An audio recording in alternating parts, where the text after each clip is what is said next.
नमस्कार स्टूडेंट्स, आपका अपने चैनल पे स्वागत और अभिनंदन है।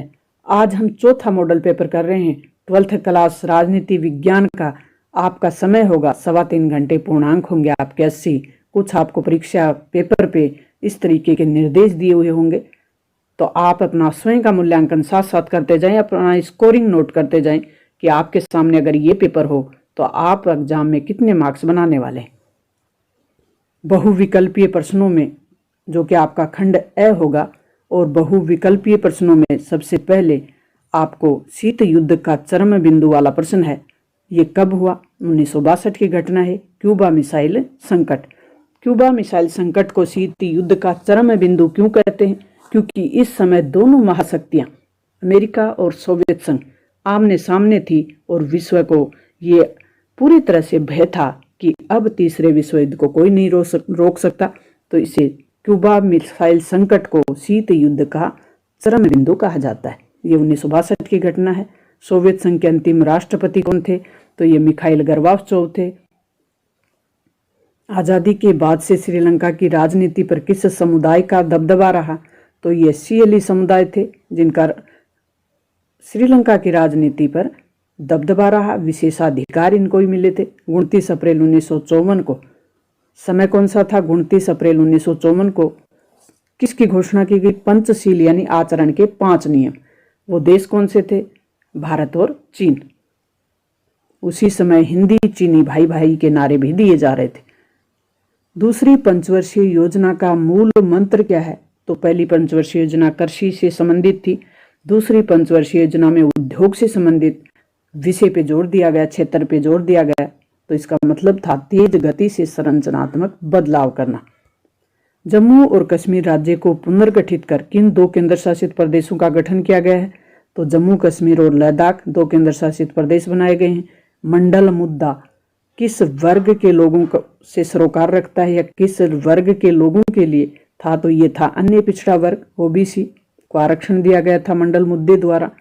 अपरोध के तर्क से तात्पर्य है शक्ति संतुलन। शोक थेरेपी के संदर्भ में महत्वपूर्ण उद्योगों की कीमत कम करके, शोक थेरेपी कब लाई गई? 1990 के बाद। महत्वपूर्ण उद्योगों की कम कीमत करके और जो औने पौने दामों में बेचने को कहा गया, क्या नाम दिया गया था? तो इतिहास की सबसे बड़ी गैराज का नाम दिया गया था इसे, शोक थेरेपी को। शोक थेरेपी क्या थी? प्रश्न ऐसे भी आ सकता है आपके। तो एक प्रकार का आर्थिक मॉडल था जिसमें जो महत्वपूर्ण और देश को आगे बढ़ाने वाले उद्योग थे उनकी कीमत को कम आंका गया और उन्हें बहुत सस्ते दामों पे बेच दिया गया। उसे कहते हैं औने पौने दामों में बेचना। नीति आयोग की स्थापना कब की गई? तो ये जनवरी 2015 में। भारत किसके स्थान पे की गई नीति आयोग की? योजना आयोग के स्थान पे। योजना आयोग का गठन कब हुआ था? 1950 में। भारत चीन युद्ध कब हुआ? तो भारत चीन युद्ध 1962 में हुआ। 1977 का आम चुनाव विपक्ष ने किस नारे पे लड़ा था? तो ये चारों नारे आपको याद होने चाहिए, जैसे गरीबी हटाओ है, कांग्रेस हटाओ, लोकतंत्र बचाओ, जय जवान जय किसान। गरीबी हटाओ का नारा 1971 में इंदिरा गांधी ने दिया था और 1971 में कांग्रेस सरकार पूर्ण बहुमत से आई थी और इंदिरा गांधी का प्रभावशाली व्यक्तित्व और गरीबी हटाओ का नारा दोनों के कारण 1971 का चुनाव इतिहास में जाना जाता है। कांग्रेस हटाओ का नारा विपक्ष दे रहा था। जय जवान जय किसान का नारा 1965 में अपने दूसरे प्रधानमंत्री लाल बहादुर शास्त्री द्वारा दिया जा रहा था, क्योंकि उस समय भारत 1965 का युद्ध लड़ रहा था पाकिस्तान से। साथ ही भारत गरीबी और भूखमरी से त्रस्त था, अनाज खाद्यान्न संकट से जूझ रहा था। तो किसानों का हौसला वर्धन के लिए जय किसान, और जवानों का हौसला, सीमा पे जवान दूसरे देश से लड़ रहे थे, युद्ध लड़ रहे थे, तो उनका हौसला वर्धन के लिए जय जवान जय किसान का नारा दिया। लोकतंत्र बचाओ, ये 1975 में आपातकाल के बाद जो चुनाव हो रहे थे 1977 वाले, उनमें दिया जा रहा था। तो अपना आंसर होगा लोकतंत्र बचाओ का नारा। अंतर्राष्ट्रीय मुद्रा कोष में समूह 7 के सदस्यों यानी G7 के सदस्य जो देश हैं, ये विकसित देश हैं, धनी देश हैं, उनका ग्रुप है G7। इनके सदस्यों का जो प्रतिशत है वो कितना है मुद्रा कोष में? IMF में 41.29, परंपरागत सुरक्षा नीति का एक तत्व शक्ति संतुलन है। यानी कौन सी परंपरागत सुरक्षा और अपरंपरागत सुरक्षा, दो सुरक्षा पढ़ते हैं।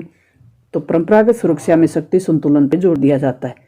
A.K. गोपालन किस राज्य के कम्युनिस्ट नेता थे? तो ये केरल के थे। संयुक्त राष्ट्र संघ की सुरक्षा परिषद में 5 स्थायी हैं, 10 अस्थायी सदस्य देश हैं, टोटल 15 हैं। वर्तमान स्थिति में अंदरूनी आपातकाल सिर्फ सशस्त्र विद्रोह की स्थिति में ही लगाया जाता है। बिल्कुल सही, क्योंकि 1975 में आंतरिक अव्यवस्था के नाम पर आपातकाल लगाया गया था, क्योंकि उसमें संविधान में उस समय प्रावधान था आंतरिक अव्यवस्था के नाम पे, लेकिन उस समय कुछ रिजल्ट सही नहीं निकले। तो उस शब्द को हटाकर 44वें संविधान संशोधन द्वारा, जो कि 1978 में किया गया था, और आंतरिक अव्यवस्था वाला शब्द हटाकर उसके स्थान पर सशस्त्र विद्रोह शामिल किया गया। बाबरी मस्जिद के विवादित ढांचे को विध्वंस करने की घटना 1992 में दिसंबर के महीने में घटी थी। तो दिसंबर 1992 की घटना है बाबरी मस्जिद विवादित ढांचे को विध्वंस करने। 1947 में भारत विभाजित हुआ, उस समय सांप्रदायिक दंगे यानी धर्म के आधार पे लोगों में जो नफरत होती है, विवाद होता है, मारकाट होती है, उसे कहते हैं सांप्रदायिकता। तो 1947 में जब देश आज़ाद हुआ तो बड़े स्तर पे ऐसी घटनाएं हुई। लगभग 45 साल देश को व्यवस्थित करने का प्रयास किया गया, लेकिन 1992 में पुनः ऐसी घटना देश को देखनी पड़ी, जो कि सही नहीं थी, बाबरी मस्जिद वाला। पश्चिम के साथ शांतिपूर्ण सहअस्तित्व का सुझाव रखने वाले सोवियत नेता कौन से माने जाते हैं? निकिता क्रुश्चेव। और ये 1962 के क्यूबा मिसाइल संकट के समय निकिता क्रुश्चेव ही सोवियत संघ के राष्ट्रपति थे। ये पिछली बार अपने एग्जाम में आ चुका है। मिखाइल गोर्बाचोव ने आर्थिक और राजनीतिक सुधार हेतु किन नीतियों को अपनाया? पेरिस्तोज्का ग्लासनोस्त की नीति। रूस के पहले चुने हुए राष्ट्रपति कौन बने थे? Boris Yeltsin. सोवियत संघ विघटित हुआ तो इसके 2 परिणाम कौन से हुए? तो सोवियत संघ के विघटित होने से विश्व के 2 ध्रुवों में से एक ध्रुव टूट गया, तो इससे शीत युद्ध समाप्त हो गया, क्योंकि 2 ध्रुवों में ही शीत युद्ध चल रहा था। एक अमेरिका के नेतृत्व में था तो दूसरा सोवियत संघ के नेतृत्व में। इन्हीं के बीच तनाव था, प्रतिस्पर्धा थी।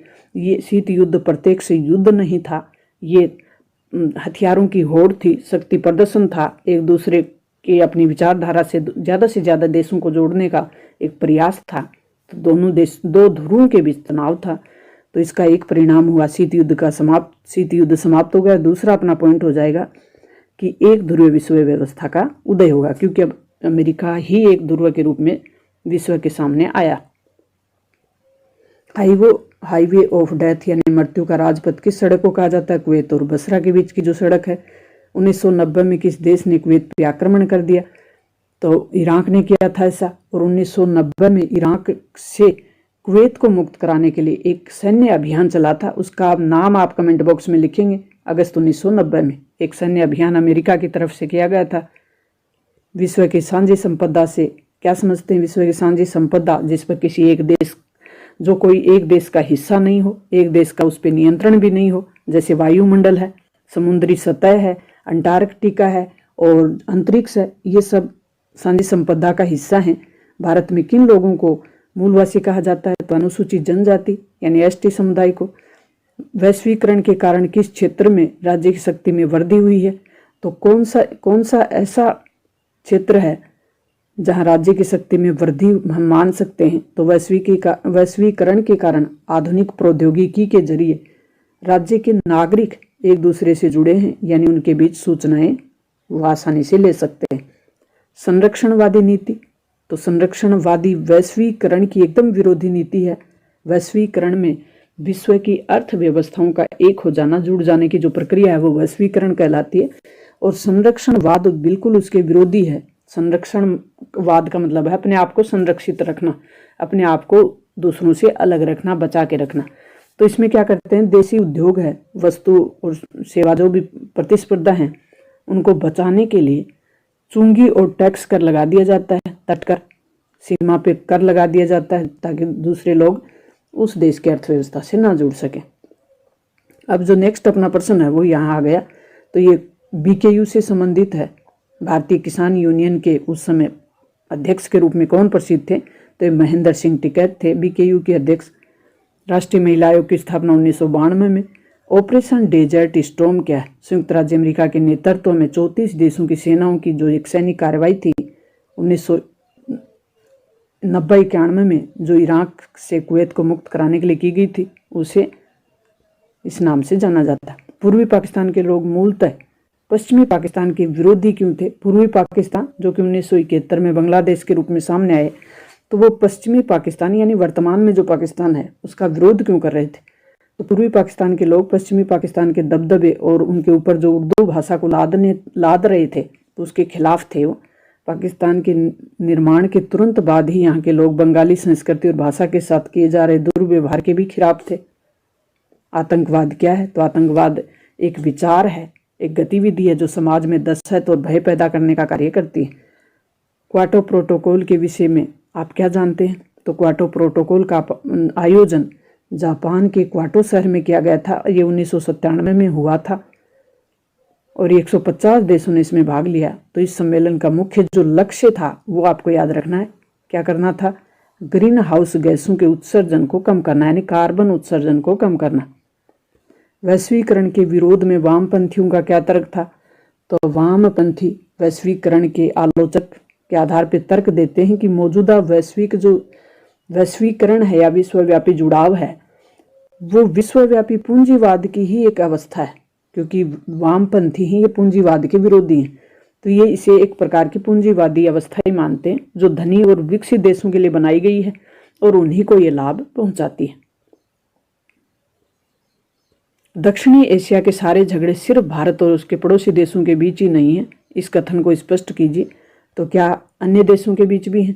भारत और उसके पड़ोसी देशों के अलावा, क्योंकि ये कह रहा है कि दक्षिणी एशिया के सारे झगड़े सिर्फ भारत और उसके पड़ोसी देशों के बीच ही नहीं है, इसके अलावा भी और कई झगड़े हैं, तो वो बताने, स्पष्ट करना। दक्षिणी एशिया के सभी झगड़े भारत और उसके पड़ोसी देशों के बीच नहीं है, बल्कि अन्य देशों के बीच भी हैं। जैसे हम उदाहरण दे सकते हैं कि नेपाल और भूटान के बीच, बांग्लादेश और म्यांमार के बीच, जातीय मूल को लेकर, नेपालियों और भूटान के बीच आप्रवास को लेकर, और रोहिंग्या जो मुसलमान हैं वो उसको लेकर म्यांमार और अन्य जो पड़ोसी देश हैं उनके बीच, बांग्लादेश और नेपाल के बीच हिमालय नदियों के पानी के बंटवारे को लेकर भी विवाद है।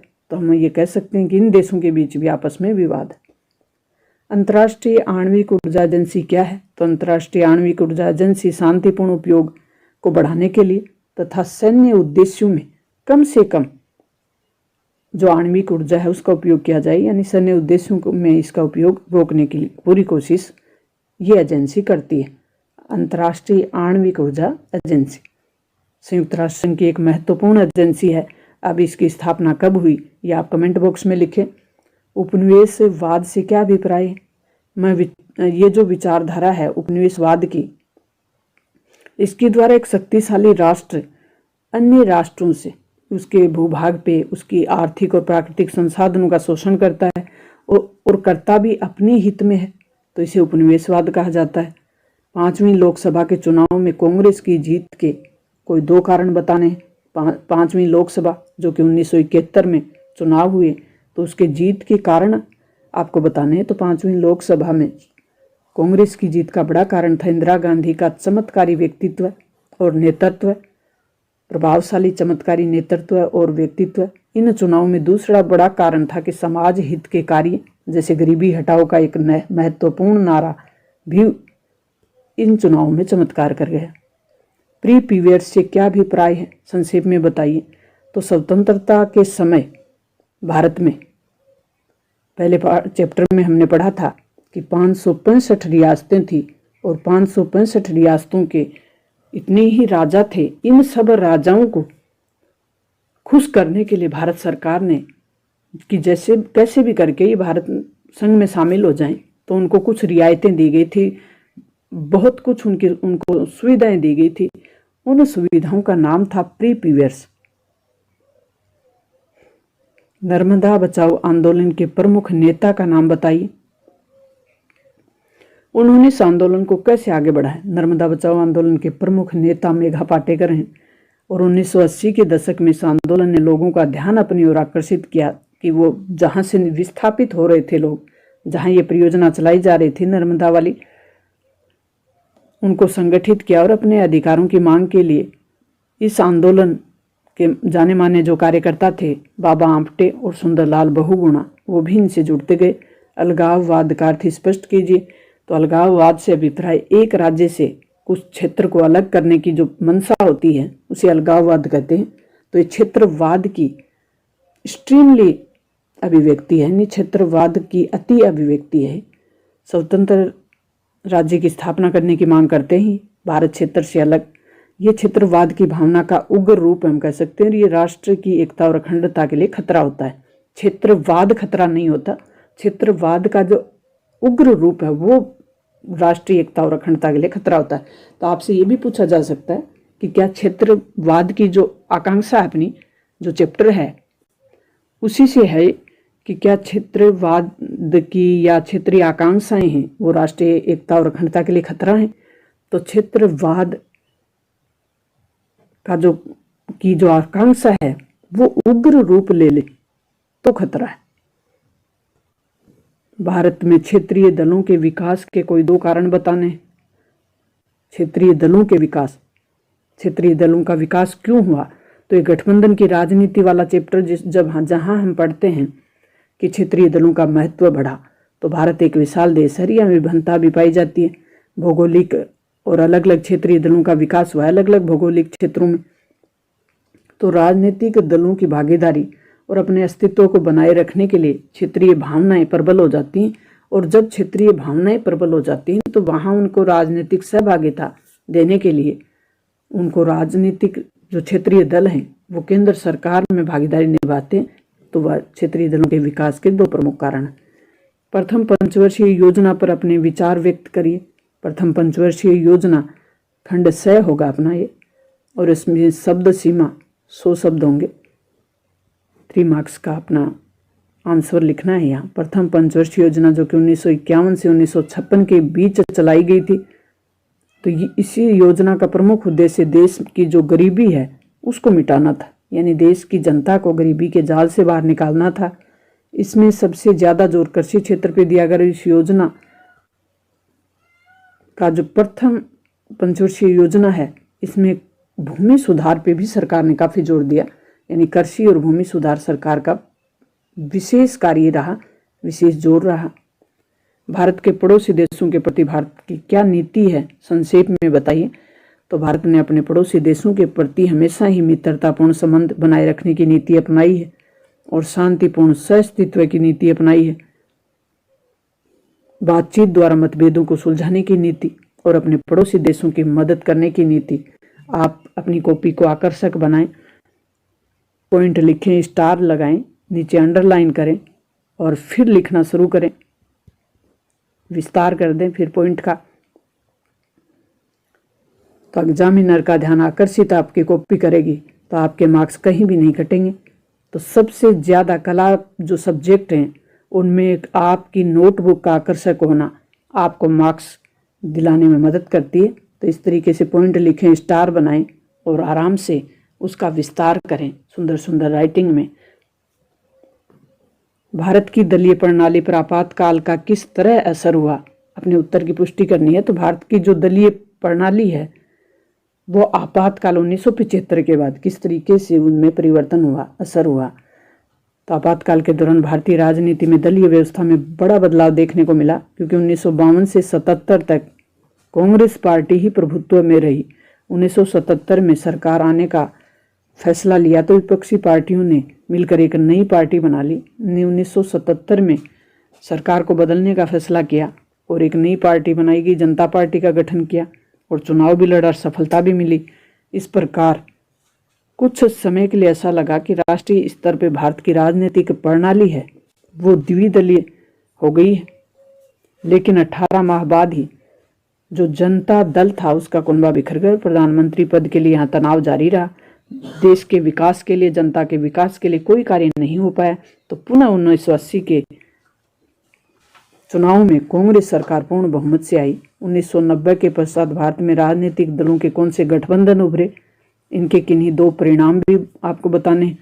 तो 1990 के दशक के बाद 1990 के चुनाव के बाद भारतीय राजनीति में 3 गठबंधन उभरकर सामने आए। 1996-97 में एच.डी. देवगौड़ा और इंद्र कुमार गुजराल के नेतृत्व में संयुक्त मोर्चा सरकार बनी और इसे समर्थन दे रहा था कांग्रेस। 1998 और 99 में फिर एक गठबंधन उभर कर आया, वह अटल बिहारी वाजपेयी के नेतृत्व में, और ये भाजपा नीत गठबंधन था, राजग भी जिसको बोलते हैं, यानी राष्ट्रीय जनतांत्रिक गठबंधन। इसकी सरकार बनी। 2004 से 2009 में कांग्रेस के नेतृत्व में संयुक्त प्रगतिशील गठबंधन बना। तो गठबंधन की राजनीति के परिणाम हम देख लेते हैं क्या हुआ। पिछड़ी जातियों के राजनीतिक और सामाजिक दावे को सभी राजनीतिक पार्टियों ने स्वीकार किया। बिल्कुल सही, पिछड़ी जातियों के दावे को, जैसे बिहार में और यूपी में लालू यादव जैसे नेता उभर कर सामने आए, यानी पिछड़ी जातियों, मायावती जो कि बहुजन समाजवादी पार्टी है, ये ऐसी पार्टियां उभर कर आई। पिछड़ी जातियों के राजनीतिक सामाजिक दावे को स्वीकार किया गया। केंद्रीय शासन में क्षेत्रीय दलों की भागीदारी बढ़ी और उनका प्रभुत्व भी बढ़ा। खंड अपना दय होगा और उत्तर सीमा 250 शब्द होंगे। ये निबंधात्मक प्रश्न है। शीत युद्ध काल में दोनों महाशक्तियों द्वारा निशस्त्रीकरण की दिशा में किए गए प्रयासों का उल्लेख कीजिए। गुट निरपेक्ष आंदोलन अप्रासंगिक हो गया है। आप इस कथन के बारे में क्या सोचते हैं? अपने उत्तर के समर्थन में तर्क प्रस्तुत करें। आप ये कर सकते हैं, आप ये भी कर सकते हैं, कोई एक करना है और 4 मार्क्स का अपना क्वेश्चन है। तो 4 नंबर पक्के करने के लिए हमें सबसे सटीक जो आंसर आ रहा है वही प्रश्न करना है। तो शीत युद्ध के काल में दोनों महाशक्तियों में निशस्त्रीकरण की दिशा में जो प्रयास हुए उनको हम देखने वाले हैं। तो शीत युद्ध के दौर में सीमित परमाणु परीक्षण प्रतिबंध संधि 1963। सीमित का मतलब कुछ क्षेत्रों में प्रतिबंध लगा दिया गया कि परमाणु परीक्षण नहीं किया जाएगा, जैसे जल, वायुमंडल, अंतरिक्ष। लेकिन पृथ्वी के अंदर परमाणु परीक्षण प्रतिबंध नहीं लगाया गया, तो कुछ ही क्षेत्रों में लगाया था और इसका फायदा भारत ने उठाया। 1974 में भारत ने पहला परमाणु परीक्षण किया राजस्थान के पोखरण में। परमाणु अप्रसार संधि 1967। सामरिक अस्त्र परिसीमन संधि फर्स्ट जिसको बोलते हैं, तो ये संधि 1972 में हुई। अमेरिका की तरफ से रिचर्ड निक्सन थे और रूसी राष्ट्रपति ब्रेजनेव थे। परमाणु मिसाइल परीक्षण पर परिसीमन संधि इसको कहते हैं, ABM। सामरिक अस्त्र परिसीमन संधि 2, ये संधि भी अमेरिका राष्ट्रपति और सोवियत नेता के बीच हुई। 18 जून 1989 को हुई। ये संधि सामरिक रूप से घातक हथियारों पर प्रतिबंध लगाने से संबंधित थी। कौन से हथियार? घातक हथियार, जो खतरनाक हथियार हैं उन पर प्रतिबंध लगाने से संबंधित थी। सामरिक अस्त्र न्यूनीकरण अब घटाने से संबंधित संधि हो रही है, जो फर्स्ट 1991 में हुई। अमेरिकी राष्ट्रपति और सोवियत संघ के राष्ट्रपति के बीच घातक हथियारों को परिसीमन और उनकी संख्या में कमी लाने से संबंधित ये संधि थी। फिर नेक्स्ट जो संधि हुई वो थी सामरिक अस्त्र न्यूनीकरण संधि 2, स्टार्ट 2 के नाम से जानी जाती है। तो साल्ट 1, साल्ट 2, स्टार्ट 1, स्टार्ट 2, ये आपको ध्यान रखना है किससे संबंधित है। ये संधि भी घातक हथियारों में कटौती करने से संबंधित थी और ये हुई रूसी राष्ट्रपति बोरिस येल्त्सिन और अमेरिकी राष्ट्रपति जॉर्ज बुश सीनियर के बीच, जो कि 3 जनवरी 1993 को हुई। आज की चीनी अर्थव्यवस्था नियंत्रित अर्थव्यवस्था से किस तरह अलग है? नेक्स्ट अथवा में है कि किस तरह यूरोपीय देशों ने युद्ध के बाद अपनी परेशानियां सुलझाई। संक्षेप में उन कदमों की चर्चा करें जिससे होते हुए यूरोपीय संघ की जिनसे होते हुए यूरोपीय संघ की स्थापना हुई। तो पहले हम गुट निरपेक्षता वाला देखेंगे, उसका अथवा का उत्तर कि वर्तमान में गुट निरपेक्ष आंदोलन है वो प्रासंगिक है या नहीं है।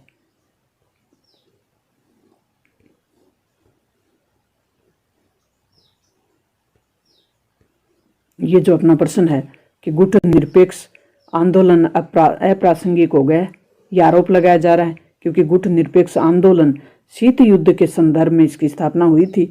तो क्या अब गुट निरपेक्ष आंदोलन प्रासंगिक है, ये आपको बताना है। तो गुट निरपेक्षता का मतलब क्या है?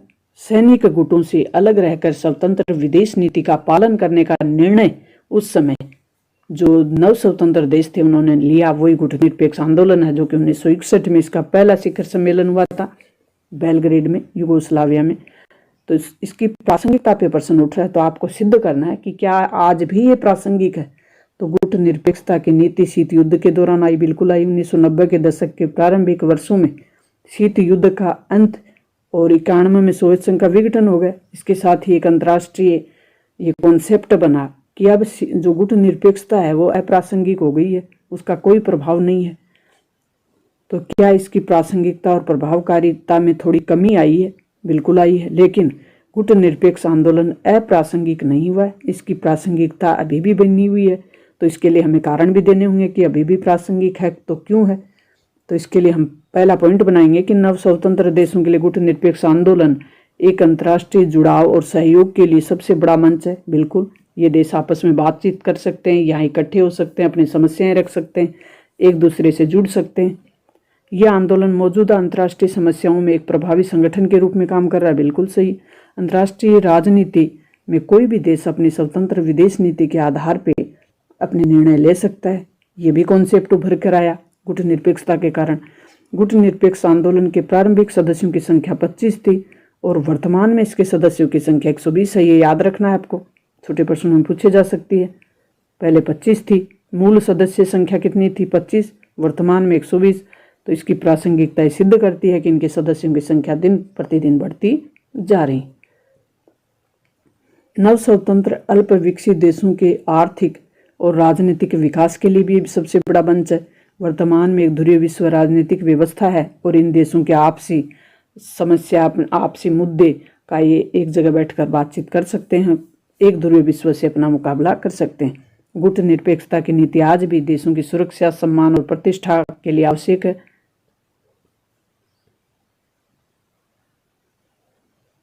आज़ादी के बाद राष्ट्रीय निर्माण के समक्ष कौन सी चुनौती आई, इसके क्या परिणाम निकले और राज्य पुनर्गठन आयोग की आवश्यकता क्यों हुई? राज्य पुनर्गठन आयोग का क्या कार्य था?